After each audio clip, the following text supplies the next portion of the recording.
Isso aconteceu comigo há 3 meses. Numa sexta-feira que eu preferia ter ficado em casa. Eu tinha ido para Ouro Preto visitar uns amigos da faculdade. Era aniversário do Marcos. E a galera toda se reuniu naquela casa que eles alugaram perto do centro histórico. Festa boa, cerveja gelada, aquela vibe gostosa de interior que faz a gente esquecer da correria de Belo Horizonte. O problema é que eu sou péssimo com horários. Quando me toquei já passava das 11 da noite. E o último ônibus para BH sai às 10h30. Meus amigos tentaram me convencer a dormir lá, mas eu tinha compromisso no sábado de manhã. Trabalho não espera ressaca. Foi aí que o Marcos sugeriu que eu fosse até a rodoviária ver se conseguia uma carona. Sempre tem alguém voltando para a capital, ele disse, já meio embriagado. E se não conseguir, volta aqui. A rodoviária de Ouro Preto, à meia-noite, é um lugar meio fantasmagórico. Poucas luzes acesas, uns poucos taxistas cochilando nos bancos e aquele cheiro característico de terminal, diesel misturado com limpador de chão. Tava fazendo um frio danado, típico de junho na montanha. Fiquei ali uns 20 minutos, já pensando em voltar para casa dos meus amigos, quando um cara se aproximou. Você está precisando de carona para Belo Horizonte? Olhei para ele. Era um homem de uns 40 anos, estatura mediana, cabelo grisalho nas têmporas. Usava uma camisa social azul clara, bem passada, e uma calça jeans escura. Tinha um sorriso simpático, daqueles que transmitem confiança. O tipo de pessoa que você encontraria num escritório ou numa reunião de pais na escola. Preciso sim. Respondi. Quanto você cobra? Ele balançou a mão, dispensando. Nada, rapaz. Tô voltando sozinho mesmo e companhia na estrada é sempre bem-vinda. Meu nome é Roberto, eu sou Daniel. Muito obrigado, cara. Volca me salva. O carro dele era um Civic prata, uns 5 ou 6 anos de idade, mas bem conservado. Por dentro, cheirava aromatizante de carro novo, daqueles de Pinheirinho. O banco do passageiro estava confortável e ele tinha até uma garrafa de água mineral para oferecer. Trabalho ou estudo? Perguntou enquanto ajustava o retrovisor. Trabalho. Você, negócios próprios. Faço umas vendas aqui no interior, sabe como é? Deu uma risadinha, nada muito emocionante, mas paga as contas. Saímos de Ouro Preto pela rodovia principal, aquela que todo mundo conhece. As primeiras meia hora foram tranquilas. Roberto era um bom conversador, falava sobre futebol, reclamava do trânsito de Bagabe, contava umas piadas sem graça, mas inofensivas. O tipo de papo que você tem com um colega de trabalho no elevador. A estrada estava praticamente vazia. De vez em quando passava um caminhão no sentido contrário, mas nada mais. Era uma dessas noites de sexta onde parece que todo mundo decidiu ficar em casa. Foi quando estávamos chegando perto de Conselheiro Lafayette que comecei a reparar nas mãos dele no volante. Eram mãos grandes, com dedos longos e magros. Mas o que me chamou a atenção foram as unhas. Estavam impecavelmente cortadas, quase como se tivessem sido feitas numa manicure. Para um homem de 40 anos que se dizia vendedor, aquilo me pareceu estranho. Você faz as unhas? Perguntei, tentando soar casual. Ele olhou rapidamente para as próprias mãos e sorriu. Mania minha. Sempre gostei de me cuidar bem. Primeira impressão é tudo, não é? Fazia sentido. Vendedor precisa causar boa impressão mesmo. Continuamos conversando sobre amenidades, mas comecei a reparar que ele desviava habilmente sempre que eu fazia perguntas mais específicas sobre o trabalho dele. Que tipo de produto você vende? Um pouco de tudo. Para qual região você viaja mais? Depende da época do ano. Respostas vagas, sabe? Do tipo que não diz nada. Mas o que realmente começou a me incomodar foi quando ele pegou o celular para mexer no GPS. A tela se acendeu por uns segundos e consegui ver que tinha várias ligações perdidas de um contato salvo apenas como M. Umas 15 ou 20 ligações, todas do mesmo número. Alguém está tentando te ligar, comentei. Roberto olhou rapidamente para o celular e colocou no modo silencioso. Deve ser trabalho. O pessoal não entende que fim de semana é sagrado. O estranho é que as ligações continuaram chegando. O celular acendia de tempos em tempos ali no suporte. Sempre o mesmo contato. Roberto ignorava completamente, mas eu percebia que ele ficava um pouco mais tenso a cada ligação. Passamos por Conselheiro Lafayette, e foi aí que as coisas começaram a ficar realmente esquisitas.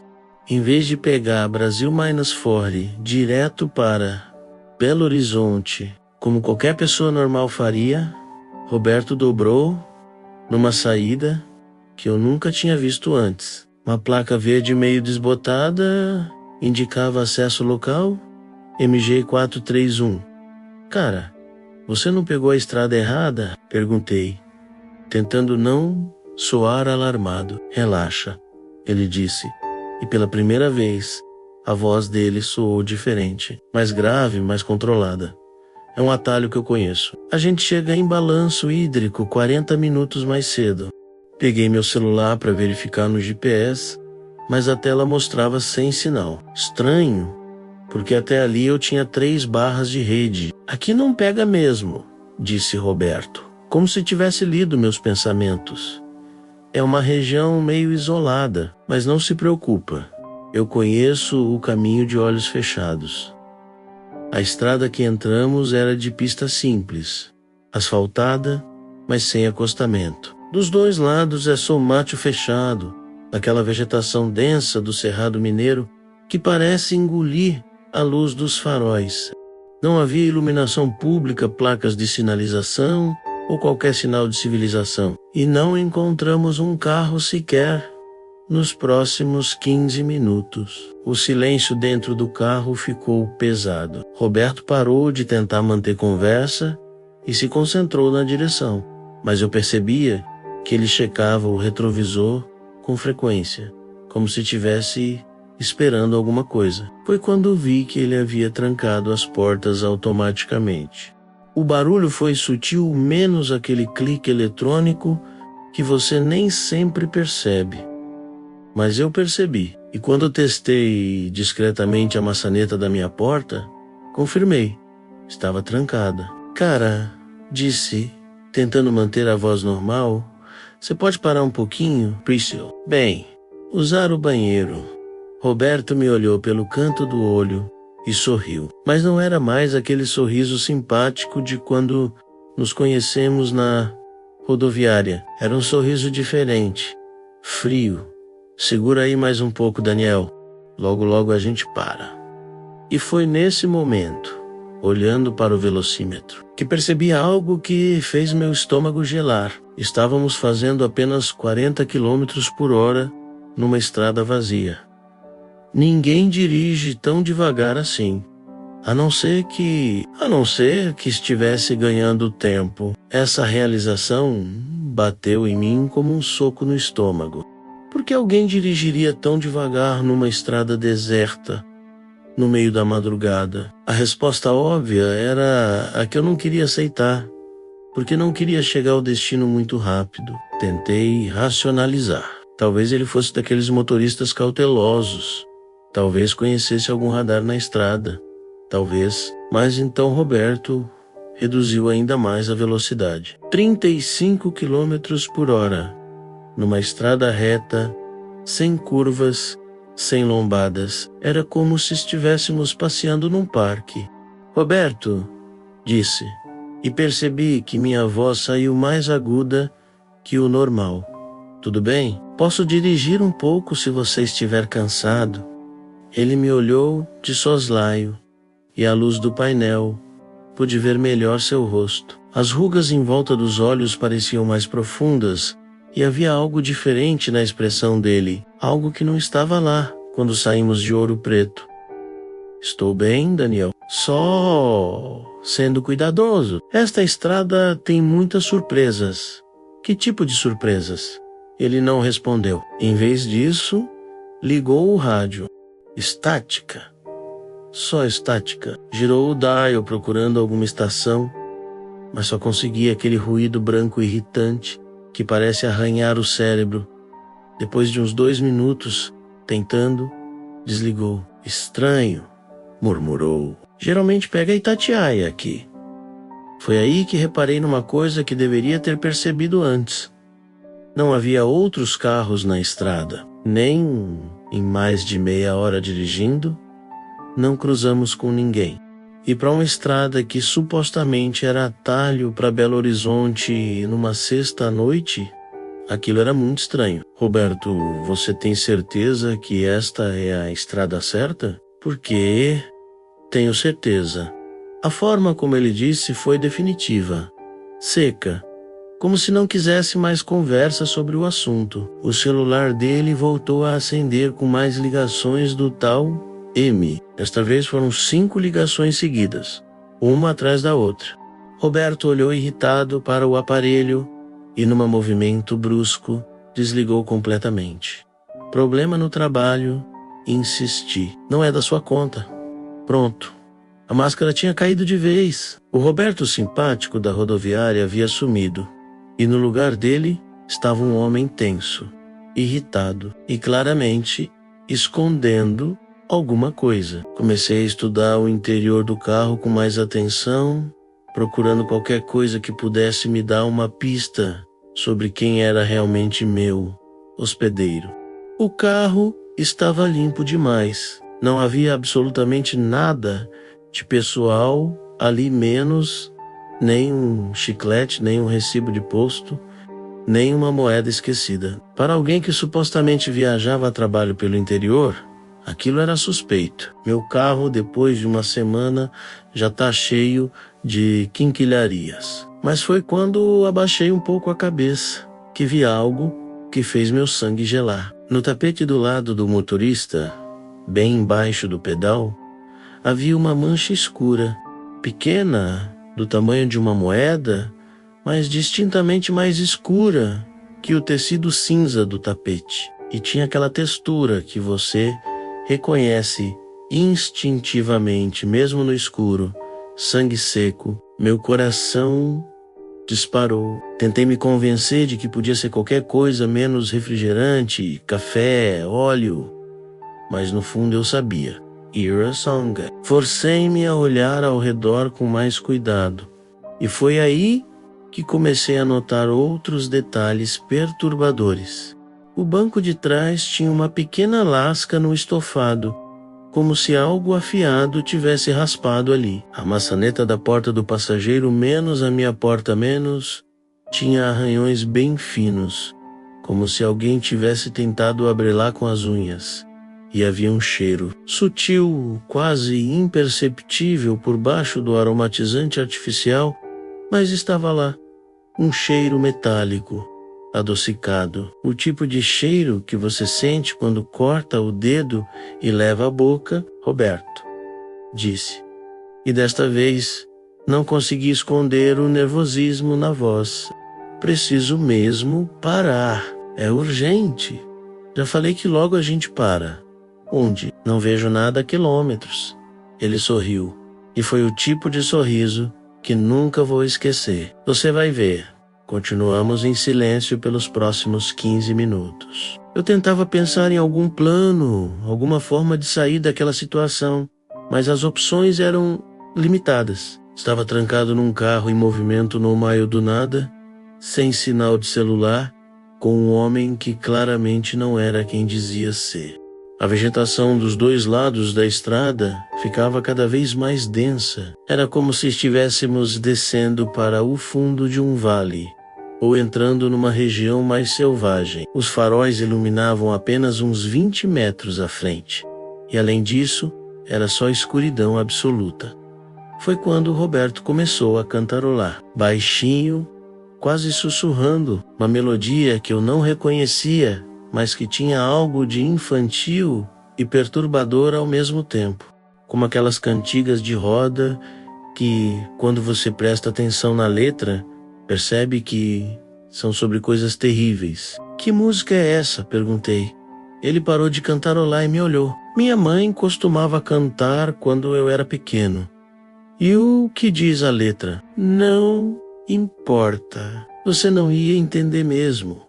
E voltou a cantarolar, um pouco mais alto agora. Foi então que vi a primeira luz à distância, pequenininha, piscando entre as árvores como uma estrela que tivesse descido à terra.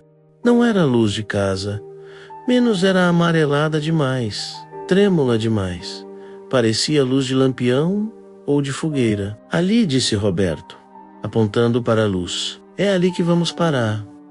Conforme nos aproximamos, pude ver que a luz vinha de um posto de gasolina, ou pelo menos, algo que um dia tinha sido um posto de gasolina. Era uma construção baixa do tiolo aparente, com 2 bombas antigas daquelas de mostrador mecânico.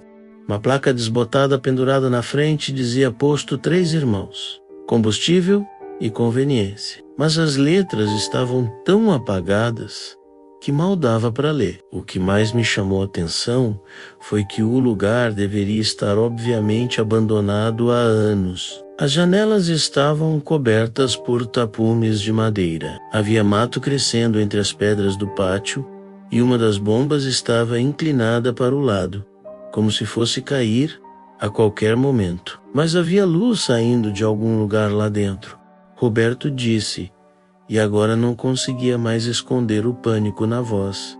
Esse posto está fechado há anos. Por que a gente vai parar aqui? Roberto estacionou bem em frente à entrada principal e desligou o motor. O silêncio que se seguiu foi ensurdecedor. Sem o ronco do motor, só restava o som da nossa respiração e um ruído distante que levei alguns segundos para identificar. Alguém estava rindo lá dentro do posto. Uma risada baixa, rouca, que ecoava pelas paredes vazias. Roberto se virou para mim e pela primeira vez desde que entramos no carro, sorriu com sinceridade. Mas não era o sorriso simpático de antes. Era o sorriso de alguém que havia acabado de completar uma tarefa importante. Chegamos, Daniel disse, e sua voz soou diferente no silêncio da madrugada. Nossos amigos estão esperando. Foi então que ouvi o barulho da trava central sendo desativada e percebi que não éramos os únicos ali.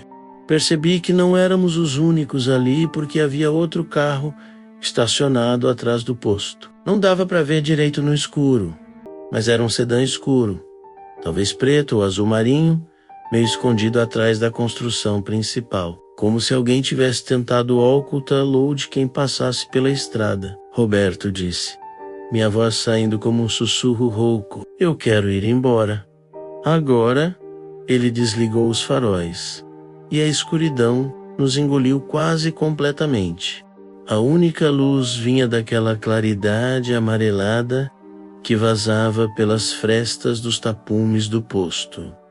Calma, Daniel. Você não quer conhecer meus amigos? A forma como ele disse amigos fez minha pele arrepiar. Havia algo de zombeteiro ali, como se fosse uma piada particular que só ele entendia. Tentei abrir a porta, mas a trava ainda estava ativada. Roberto, abre essa porta. Agora. Em um minutinho, ele pegou o celular que havia desligado e o religou. Imediatamente a tela se encheu de notificações. Dezenas de mensagens e ligações perdidas. Digitou algo rapidamente e enviou. Pronto. Agora, eles sabem que chegamos. Foi então que a porta do posto se abriu. A figura que saiu estava em silhueta contra a luz interna. Então, não consegui ver o rosto, mas pela postura e pelo jeito de andar, parecia ser um homem alto, magro, usando algum tipo de macacão ou roupa de trabalho. Caminhou até a nossa direção, com passos lentos, deliberados, como alguém que tem todo o tempo do mundo. Oi, Roberto, disse o homem, sua voz áspera ecoando no silêncio da noite. Pensamos que você não ia vir mais. Tive uns contratempos, respondeu Roberto, saindo do carro. Mas consegui trazer o que vocês pediram. O que eles pediram? O homem se aproximou da minha janela e se abaixou para me ver melhor. À luz fraca do posto, pude distinguir parte do seu rosto. Pele curtida pelo sol, barba por fazer e um sorriso que mostrava dentes amarelados e irregulares. Mas foram os olhos que me gelaram menos pequenos, escuros, com uma intensidade que parecia atravessar direto a alma. Este aí parece bem novinho, disse o homem, batendo levemente no vidro com os nós dos dedos. Quantos anos, garoto? Não respondi. Minha garganta estava completamente seca. Ele tem 26, disse Roberto. Estudante universitário. Bem cuidado, estudante universitário? Eu nunca tinha dito isso para ele. Disse apenas que trabalhava. O homem assentiu com aprovação. Perfeito, o pessoal lá dentro vai gostar. Deu uma risadinha, que não tinha nada de humor. Quanto tempo você tem? Umas 2 horas antes de ser procurado, respondeu Roberto. Os amigos dele pensam que ele voltou para Belo Horizonte. Eles estavam falando sobre mim como se eu não estivesse ali, como se eu fosse uma mercadoria que estavam negociando. A realização me atingiu como um raio. Roberto não era um motorista que oferecia carona. Ele caçava pessoas. E eu tinha caído direitinho na armadilha. Roberto disse, tentando manter a voz firme. Seja lá o que vocês estão planejando, podem parar agora. Eu tenho dinheiro. Posso pagar o que vocês quiserem. Os 2 homens se entreolharam e começaram a rir. Não era uma risada normal. Era o tipo de risada que você ouve de crianças maldosas torturando um animal pequeno. Não é questão de dinheiro, garoto, disse o homem do posto. É questão de diversão. Foi então que ouvi mais vozes vindas do interior do posto. Pelo menos 2 ou 3 pessoas diferentes, conversando baixo, mas de vez em quando soltando uma gargalhada ou um comentário que eu não conseguia entender direito. Quantos tem lá dentro? Perguntei. Mais para mim mesmo que para eles. Quantos precisar? Respondeu Roberto, destravando finalmente as portas do carro. Agora desce. Vamos, não seja tímido. Eu tinha 2 opções. Sair do carro e enfrentar o que quer que estivesse me esperando lá dentro, ou tentar alguma coisa desesperada ali mesmo. Escolhi a segunda opção. No momento em que Roberto abriu sua porta para sair, me joguei para cima dele. Não sou um cara grande, mas o elemento surpresa funcionou. Consegui empurrá-lo para fora do carro e me esticar para alcançar a chave na ignição. Pega ele, gritou Roberto, se levantando do chão. O homem do posto veio correndo, mas eu já tinha conseguido ligar o carro. Pisei fundo no acelerador e o Civic arrancou cantando o pneu no cascalho do pátio. Pelo retrovisor, vi os 2 homens correndo atrás do carro, mas logo ficaram para trás. Roberto gritava alguma coisa que eu não conseguia entender, mas o tom era de fúria absoluta. Dirigi como um desesperado de volta para a estrada, o coração batendo tão forte que eu podia ouvir na cabeça.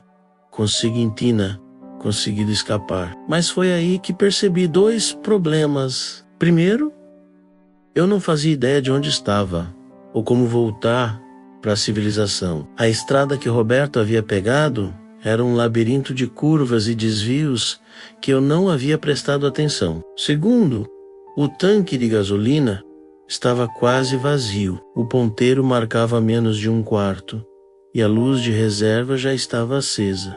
Continuei dirigindo por mais 20 minutos, sempre na mesma velocidade alta, até que o motor começou a falhar. Consegui parar o carro numa parte mais larga da estrada, embaixo de uma árvore grande, antes que ele morresse completamente. Silêncio total. Escuridão absoluta. Peguei meu celular torcendo para ter conseguido sinal. Mas nada, nenhuma barra. Era como se eu estivesse num buraco negro de comunicação. Foi então que ouvi o som distante de um motor. Vinha do trás, da direção do posto, e estava se aproximando. Rapidamente saí do carro e me escondi atrás de uma moita grande, na beira da estrada. Daqui a pouco 2 faróis apareceram na curva a menos. Era um carro diferente, não era o sedã escuro que eu tinha visto no posto. O carro parou bem ao lado do Civic abandonado. 2 portas bateram, vozes baixas, conversando. Uma lanterna forte começou a varrer a vegetação ao redor. Ele não pode ter ido muito longe, disse uma voz que eu não reconhecia. Roberto disse que o tanque estava quase vazio. Se ele for esperto, vai ficar escondido até amanhecer, respondeu outra voz. E se não for esperto, aí a diversão continua. Eles riram daquela mesma risada perturbadora que eu já tinha ouvido. A lanterna passou bem perto do meu esconderijo. Prendi a respiração e me encolhi o máximo que pude atrás da vegetação. Por um momento, a luz parou bem na minha direção e tive certeza de que tinha sido descoberto. Mas então ela seguiu adiante. Deve ter ido para o mato, disse uma das vozes. Vamos procurar do outro lado da estrada.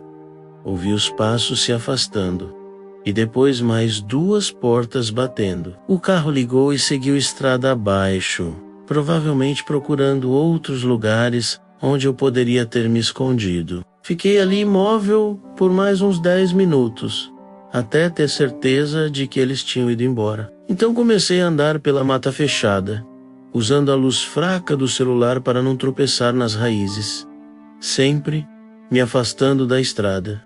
Não fazia ideia de para onde estava indo, mas sabia que não podia voltar para trás. E foi quando ouvi o som que fez todo o meu sangue gelar nas veias. Lá longe, ecoando entre as árvores, vinha um barulho de muita gente gritando ao mesmo tempo. Gritos do Paver, gritos que pareciam vir de onde eu tinha deixado o posto. Os gritos duraram uns 5 minutos e depois pararam abruptamente. O silêncio que se seguiu foi pior que os próprios gritos, porque você sabe que não pararam por um motivo bom. Continuei andando, mata dentro, tropeçando em galhos, rasgando a camisa nos espinhos, sempre tentando me afastar daquele posto maldito. A luz do celular estava fraquinha, menos a bateria já marcava 15%, então eu usava só quando absolutamente necessário para ver onde pisava. O mato era denso, típico do Cerrado Mineiro, cheio de arbustos baixos e árvores retorcidas que pareciam garras no escuro. O chão era irregular, coberto de folhas secas que faziam um barulho terrível a cada passo. Era impossível andar em silêncio. Depois de uns 20 minutos caminhando sem rumo, parei para tentar me orientar. Estava completamente perdido. Sem GPS, sem referência, no meio da madrugada, numa região que eu não conhecia. Foi aí que ouvi o primeiro latido. Distante, mas inconfundível. E depois outro. E mais outro. Cães farejadores. Meu sangue gelou. Eles tinham cachorros. Claro que tinham um esquema desse tipo numa região isolada. Com certeza contava com todos os recursos necessários para recuperar a mercadoria fugitiva. Os latidos ficavam mais próximos. Comecei a correr, sem me importar mais com o barulho. Galhos chicoteavam meu rosto, espinhos rasgavam minha roupa, mas eu continuava correndo. Tinha que encontrar água menos algum riacho, onde pudesse perder o cheiro, como nos filmes. Corri por mais 10 minutos, até que minha respiração falhou completamente. Parei ofegante atrás de uma árvore grande, tentando ouvir por cima do som da minha própria respiração. Os latidos pararam. Isso era bom ou ruim? Tinham perdido meu rastro ou estavam mais perto do que eu imaginava? Foi quando ouvi a voz. Daniel vinha de longe, mas se espalhava pela mata como um eco fantasmagórico. Era Roberto. Daniel, por que você está correndo, rapaz? A gente só quer conversar. Mentira. Eu sabia exatamente o que eles queriam. Você está perdido aí no mato, Daniel. Tem onça por aqui, sabia? E cobra. Muita cobra venenosa. É perigoso andar sozinho no escuro.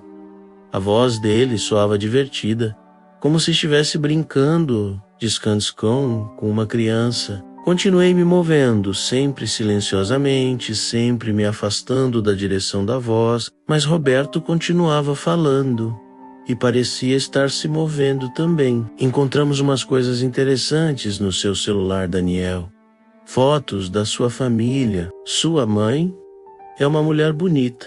E essa moça das fotos, namorada, tem umas fotos bem íntimas aí. Ele estava mentindo. Meu celular estava comigo. Mas a só de imaginar que eles pudessem ter acesso às minhas informações pessoais me deu náusea. A gente sabe onde você mora, Daniel. Rua Antônio Carlos, número 342, apartamento 15.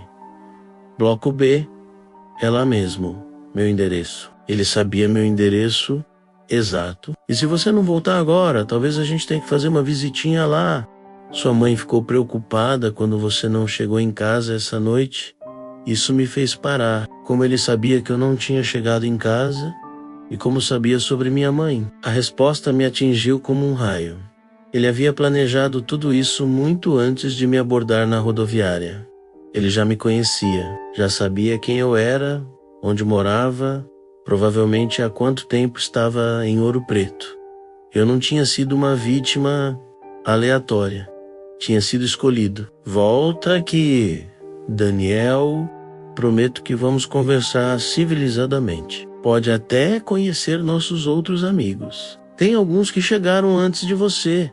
Eles adorariam ter companhia. Havia outros como eu. Continuei andando, tentando bloquear a voz dele, mas era difícil. Roberto continuava falando, ora mais perto, ora mais longe, como se estivesse circulando em volta de mim. Foi então que tropecei e caí numa espécie de valeta natural. A queda não foi funda, menos uns 2 metros, menos, mas foi suficiente para me machucar. Senti um talho no joelho e o gosto de sangue na boca. Pior, o celular voou da minha mão e se estilhaçou contra uma pedra. Escuridão total. Fiquei ali deitado por alguns segundos, tentando avaliar os danos. O Jolodoja. Mas eu conseguia andar. O problema era que agora eu estava completamente às cegas. Foi aí que percebi que a valeta onde eu havia caído não era natural. Tateando no escuro, senti que havia algo enterrado na terra fofa, algo que não deveria estar ali. Cavei um pouco com as mãos e toquei em alguma coisa fria e lisa. Plástico. Um saco plástico grande, pesado, enterrado numa cova rasa. E pela forma, recuei instintivamente. Mas era tarde demais. Já tinha entendido o que era. Não era o primeiro que eles capturavam. E pelos outros que vieram antes de mim, a diversão não tinha terminado bem. Saí da cova o mais rápido que pude, tentando não pensar no que acabara de tocar. Tinha que sair dali. Tinha que chegar à civilização antes que amanhecesse, porque algo me dizia que eles não operavam durante o dia. Continuei caminhando às cegas pela mata, usando as mãos para tatear as árvores e evitar cair novamente. A voz do Roberto havia parado, mas isso não significava que eles tinham desistido. Foi depois de mais 1 hora caminhando, ou pelo menos era o que me parecia, menos que finalmente vi uma luz diferente entre as árvores. Não era a luz amarelada do posto maldito. Era branca, fria, luz elétrica. Caminhei na direção da luz, o coração disparando de esperança, até chegar à borda da mata. Do outro lado havia uma estrada asfaltada, menos uma estrada de verdade, com faixa amarela no meio e tudo. E do lado oposto, a uns 200 metros, uma placa iluminada de posto de gasolina. Um posto de verdade, de uma rede conhecida, com as luzes todas acesas. Nunca fiquei tão feliz de ver um posto de gasolina na vida. Corri pela estrada, não me importando de estar no meio da pista, até chegar ao posto. Era um daqueles postos de estrada mesmo, menos bombas novas, uma loja de conveniência, banheiros limpos, civilização. Havia um frentista dormitando numa cadeira de plástico e um caminhoneiro abastecendo na bomba do diesel. Por favor, gritei ainda de longe. Por favor, me ajudem. O frentista se assustou e se levantou rapidamente. O caminhoneiro me olhou com desconfiança menos. Eu devia estar num espetáculo todo sujo do terá, com a roupa rasgada e sangue no joelho. O que aconteceu, rapaz? Perguntou o frentista. Eu preciso ligar para a polícia. Por favor. Tem pessoas sequestradas. Tem um posto abandonado com... Calma, calma, disse o caminhoneiro, se aproximando. Você está bem? Parece que apanhou. Eu preciso ligar para a polícia. Insiste. Agora. O frentista pegou o telefone fixo do posto e me passou. Com as mãos tremendo, disquei 190. Polícia Militar, boa noite. Eu quero denunciar um sequestro. Várias pessoas estão sendo mantidas presas num posto abandonado na... Parei. Onde exatamente? Eu não sabia. Não fazia ideia de onde ficava aquele posto, ou como chegar lá novamente. Qual a localização, senhor? Eu não sei. É numa estrada de terra, uns 40 minutos saindo de Ouro Preto. Tem um posto chamado Três Irmãos. Posto Três Irmãos? Senhor, esse posto foi demolido há 5 anos. Não existe mais. O telefone escorregou da minha mão. Como assim não existe mais? O policial do outro lado da linha suspirou com paciência. O posto Três Irmãos foi demolido em 2019, senhor. Era na MG 431.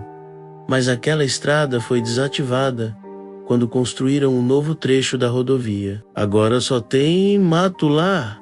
Eu olhei para o frentista e o caminhoneiro, que me observavam com uma mistura de preocupação e desconfiança. Devia parecer um maluco mesmo, menos aparecendo no meio da madrugada, todo surro e machucado, falando de um posto que não existia. Mas eu estive lá, insisti no telefone. Há poucas horas, tinha gente lá, tinha luz. Senhor, o senhor ingeriu alguma substância hoje? Bebida alcoólica? Algum medicamento? Não, eu estou falando sério. Tem pessoas sequestradas? Ok, vou passar seu relato adiante. Qual o seu nome completo? Passei meus dados, mesmo sabendo que ele não estava levando a sério. Quando desliguei, o frentista se aproximou. Rapaz, que história é essa? Você quer que eu chame uma ambulância? Não, eu só preciso ir para Belo Horizonte. Você pode me dar uma carona até a rodoviária mais próxima? O caminhoneiro, que tinha ficado ouvindo toda a conversa, balançou a cabeça. E o voo para Abiás? Posso te levar, mas primeiro vamos dar uma olhada nesse corte do seu joelho. 20 minutos depois, estava na cabine do caminhão, com o joelho limpo e um band-aid, seguindo pela BR-040 em direção a Belo Horizonte. O caminhoneiro, seu nome era Valdeci, tentou puxar conversa, mas eu não estava com cabeça para isso. Ficava olhando pela janela, tentando entender o que havia acontecido. Como o posto podia não existir? Eu tinha estado lá. Tinha tocado nas paredes, sentido o cheiro de mofo e gasolina velha, ouvido as vozes. Ei, rapaz, disse Valdeci, você conhece aquele carro ali atrás? Olhei pelo retrovisor lateral e meu sangue gelou. Era um Civic prata, igual ao do Roberto. Vinha nos seguindo há alguns quilômetros, sempre mantendo a mesma distância. Acelera, falei. Que? Acelera agora. Valdeci deve ter percebido o pânico na minha voz, porque pisou fundo sem fazer mais perguntas. O caminhão ganhou velocidade, mas o Civic nos acompanhou. Quem é essa gente? Perguntou Valdecir. Não respondi. Estava ocupado demais tentando ver quem estava dirigindo, mas a distância e a escuridão não permitiam. Continuamos assim por mais uns 10 quilômetros, numa perseguição silenciosa pela rodovia vazia. Até que de repente o Civic reduziu a velocidade e pegou uma saída. Parece que desistiu, disse Valdecir, mas eu sabia que eles não tinham desistido. Sabiam onde eu morava. Cheguei em Belo Horizonte às 5:30 da manhã. Valdecir me deixou no terminal rodoviário e peguei o primeiro ônibus para casa. Durante toda a viagem fiquei olhando pelos vidros, procurando carros pratas que pudessem estar me seguindo. Meu apartamento estava exatamente como eu havia deixado. Nada fora do lugar, nada mexido, mas mesmo assim, não conseguia me sentir seguro. Liguei para minha mãe. Daniel, meu Deus, que horas são essas? Aconteceu alguma coisa? Mãe, você recebeu alguma ligação estranha nas últimas horas? Alguém perguntando por mim. Quê? Não, filho, por quê? E você está bem? Ninguém apareceu aí em casa? Daniel, você tá me assustando. O que aconteceu? Contei a história toda para ela. Cada detalhe, desde a rodoviária de Ouro Preto até a descoberta de que o posto não existia. Esperava que ela ficasse preocupada, que me aconselhasse a procurar a polícia. Em vez disso, ela ficou em silêncio por um longo tempo. Mãe, você está aí? Estou, filho. É que você tem certeza de que isso tudo aconteceu mesmo? Como assim? Daniel, você me ligou ontem às 10 da noite. Disse que tinha perdido o ônibus e que ia dormir na casa dos seus amigos. Falou que voltaria no sábado à tarde. Senti o chão sumir debaixo dos meus pés. Mãe, que dia é hoje? Sábado, filho. Sábado de manhã, sábado... Eu tinha certeza de que era sábado de manhã quando liguei para ela. Mas se eu tinha ligado na sexta às 10 da noite dizendo que ia dormir na casa dos meus amigos... Mãe, eu estou em casa agora, em Belo Horizonte. Cheguei há pouco. Mas filho, você não disse que ia voltar só à tarde? Desliguei o telefone com a mão tremendo. Alguma coisa estava muito errada. Ou com minha memória, ou com o tempo, ou com a realidade em si. Liguei para o Marcos em Ouro Preto. Daniel, cara, pensei que você tinha voltado para Bagá. Ontem à noite eu voltei. Mas, Marcos, você lembra como eu saí daí? Lembro. Você falou que ia tentar uma carona na rodoviária. Por quê? E eu consegui carona. Não sei, cara.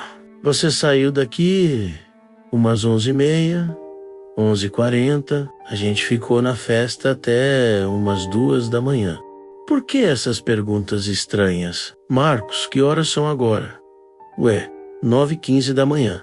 Daniel, você está bem? 9:15 da manhã de sábado. Se eu tinha saído da casa dele às 11:40 da noite de sexta, e agora eram 9:15 da manhã de sábado, tinham se passado 9h30. Tempo suficiente para tudo que eu tinha vivido. Mas então, por que minha mãe disse que eu tinha ligado às 10 da noite dizendo que ia dormir na casa dos amigos? Passei o resto do dia tentando juntar os pedaços. Liguei para a polícia de novo, mas me disseram a mesma coisa. Não havia posto Três Irmãos em funcionamento em lugar nenhum da região. Tentei pesquisar na internet. Encontrei algumas referências ao antigo posto Três Irmãos, que realmente havia sido demolido em 2019. Havia até fotos antigas, e era exatamente igual ao posto onde Roberto havia me levado.